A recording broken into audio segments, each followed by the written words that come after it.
আমি এই পরিবারগুলোর জন্য যারা মারা গিয়েছেন 23 জন,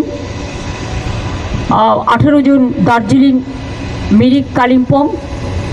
মিরিকে সবচেয়ে বেশি ক্ষতি হয়েছে এবং নাগরাকাটায় 5 জন মারা গেছে। এই 23 জনের রিপোর্ট আমাদের কাছে এখনও পর্যন্ত আছে।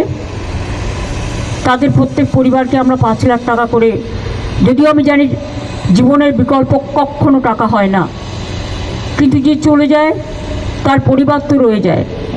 পরিবারগুলোর পাশে দাঁড়ানোর জন্য এটা আমাদের সামান্য